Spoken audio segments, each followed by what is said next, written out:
This was cool to see in DC. A lot of fans out to catch the Mystics against the Chicago Sky, as you can see right here. Seeing those stands full, and they moved this game as well, by the way. This is a game where they changed the venue, changed the arena in order to meet the demand, which is just great for the league as a whole. It was also a homecoming for Angel Reese, who got shown a lot of love at this game from the fans and her old coach at LSU and a bunch of other people, as you can see right here. Here was Reese basking in that spotlight. We know Angel doesn't really hate the spotlight very much.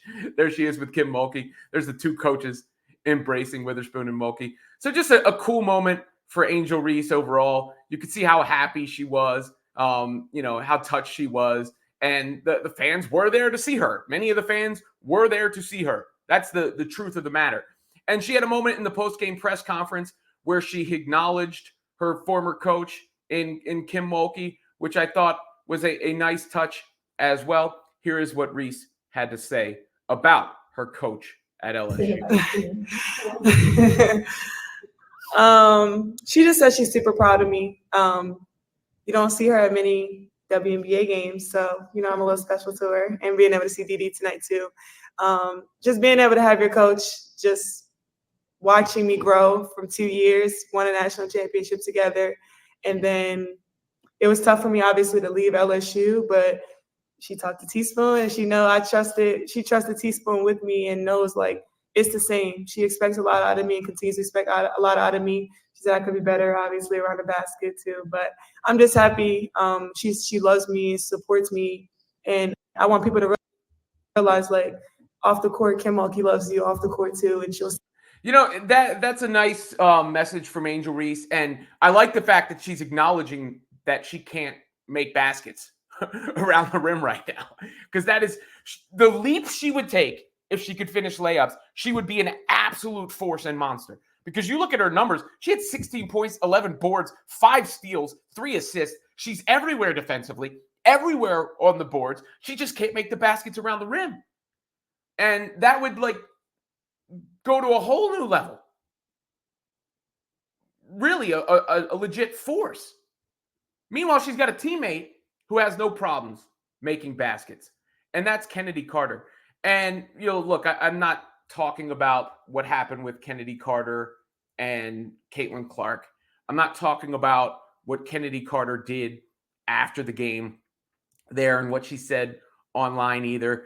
It was a cheap shot in both cases. It was a physical cheap shot, and it was a cheap shot after the fact, writing what she wrote, considering she could have answered questions in the press conference.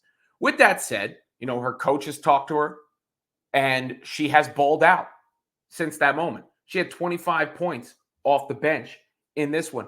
And maybe that was a lesson in focus, right? Like, Chennedy has had some issues in the past that have derailed her career a little bit.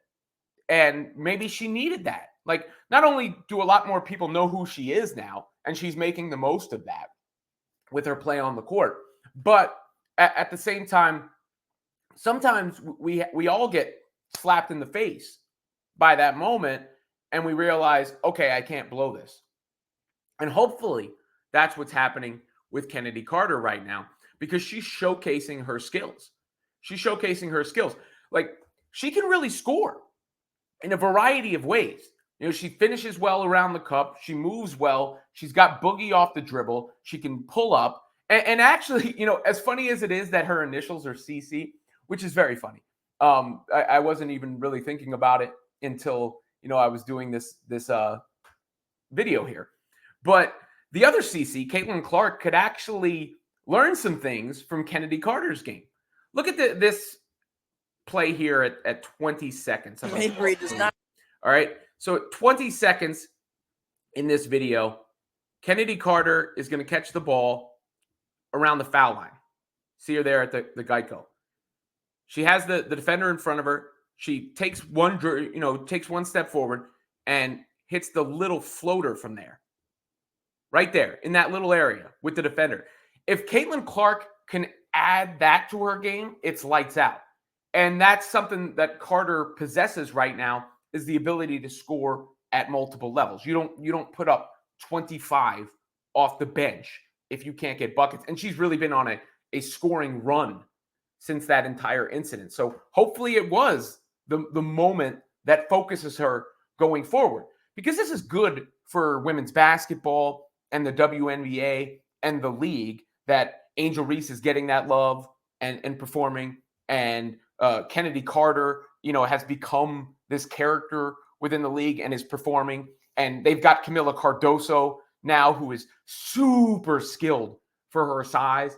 And, the Chicago Sky, they seem to be getting a following in Chi-Town. And obviously now there's this rivalry with Caitlin Clark and the Indiana Fever. All that stuff is good for the league. One other thing to note is the performance from Aaliyah Edwards of Washington, another rookie. Aaliyah really had a huge game in this one too. Look at these numbers: 23 points, 14 rebounds, 4 blocks. And I was super impressed watching her, because she was everywhere. Like, her energy, she moved without the ball. She was cutting. She moved the ball very quickly. She had some beautiful quick dump off dimes, and she got her own, obviously, there too, in a variety of ways. So a really impressive performance for her, in what has been a rough season for the Mystics, who still don't have a win on the season. 0-10. The Indiana Fever are going to have to make the most out of that matchup, because you could see, it's a little easier to get your game off against the Washington Mystics when you look up and down the box score for the Chicago Sky. And what Chennedy Carter was able to do off the bench. Harrison had 14 points for them, Reese with the 16, Mabry with 10, and Aaliyah Edwards with the big game for the Mystics. But now, off that big break, Caitlin Clark, they're going to be mad at me for that slip. Caitlin Clark and the Fever get a chance to go against a lesser team. But the Chicago Sky are getting this identity, which is interesting, right? And I know there'll be people that hit thumbs down on this video off rip, because I'm saying anything that could be construed positive about Chennedy Carter, but she's making the most of that opportunity, and she's cooking. She's cooking right now for, what do they call it? Skytown? Yeah. And then, it was cool to see Barbie in DC, the Be More connection, all that DMV coming together. Real quick, her shoes. I think if I can find her shoes, I think those are worth checking out too. They looked really cool. She's got, like, whoever's helping her out with these custom design stuff really has it down, because these are fire right here. Look at those. Got to give it up. Angel's shoe game is on point, and the Chicago Sky are a legitimate story now in women's basketball in the WNBA.